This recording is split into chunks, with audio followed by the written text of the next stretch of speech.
Hello everyone! Nandito na naman ako, si Rosie Vlog. Ay, ang gagawin natin ngayon, magbibigay ako ng remedies sa inyo kasi ina-apply ko to sa sarili ko eh. Kung bago ako gumawa ng remedies, ina-apply ko muna to sa sarili ko. Kaya masasabi ko na maganda. Kasi sa akin kasi, lagi-lagi ako nasa labas at nag-location ako sa lahat ng syempre, masakit din yun sa katawan natin kasi syempre ang trabaho natin medyo may kabigatan, kaya ganun. So, ang ginagawa ko ngayon, may nakita ako dito sa Facebook na dumaan sa sa wall ko na maganda daw yung avocado seeds. Mo lang siya, hiwa-hiwain mo lang siya, tapos ilagay mo siya sa isang ganito. Ngayon, ang ginawa ko, naghiwa-hiwa ako ng avocado seed, tapos, yun. Ito na yung resulta niya. Ayan na yung resulta niya. Ito, avocado seed, pero 3 klase ang ginamit ko. Ngayon, ang ginamit ko kasi, gusto ko na maganda yung amoy at gusto ko rin hindi masyadong ma-oily. Kaya ang ginawa ko, pinaghalo ko ang 3 remedies na ito. Ito ay avocado, liso ng avocado. Tapos, ito, sinamahan ko rin siya ng almond oil. Minix ko siya at alcohol ang ginamit ko. Kaya, nagiging 3 ang kulay niya. Ito yung avocado seed.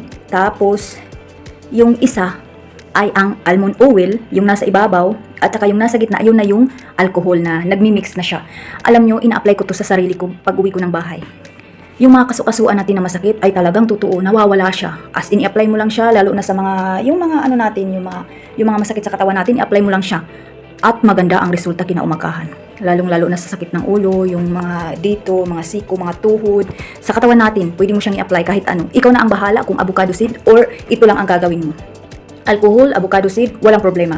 Ito kasi sa akin, tinatlo ko lang siya kasi gusto ko nang hindi siya oily. Pero okay lang din alcohol at saka avocado. Okay lang din kung oil lang ang ilalagay mo sa avocado na seeds. Mas okay. Pero sa akin kasi, pag matutulog ako, ayoko nang may oil, kaya yun ang ginagamit ko. Tinry ko na siya. Almost 3 months na ngayon. Ngayon ko lang siya inano kasi alam nyo na, medyo busy tayo, kaya ganun ang nangyari. Hindi ko siya na i-upload agad. Kaya tingnan nyo, 3 kulay siya kasi 3 ang hinalo ko. Pero pag gusto nyo, alcohol lang, walang problema. Gusto nyo rin ng oil, kahit coconut oil, walang problema. Basta kung anong mayroon kayo, yun ang gagamitin nyo. As in, proving po ito. I-try nyo po. As in, makaka-relate kayo sa akin, lalong-lalo na sa mga taong nagtatrabaho, araw-araw at mabibigat ang gawain, subukan nyo po ito. At as in, maramdaman nyo ang kagaanan ng buhay sa mundo.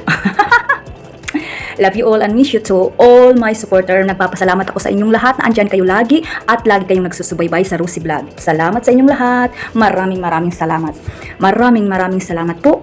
Saludo ako sa lahat ng mga OFW. At ingat ang lahat. Laging dasal talaga tayo. Laging dasal. Maraming salamat.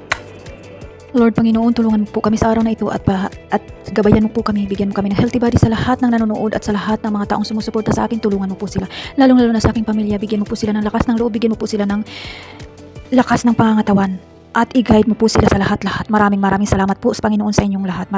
Tulungan mo po kami sa bawat araw naming mga gawain na makalampas kami sa mga pagsubok namin. Maraming salamat po. Salamat po.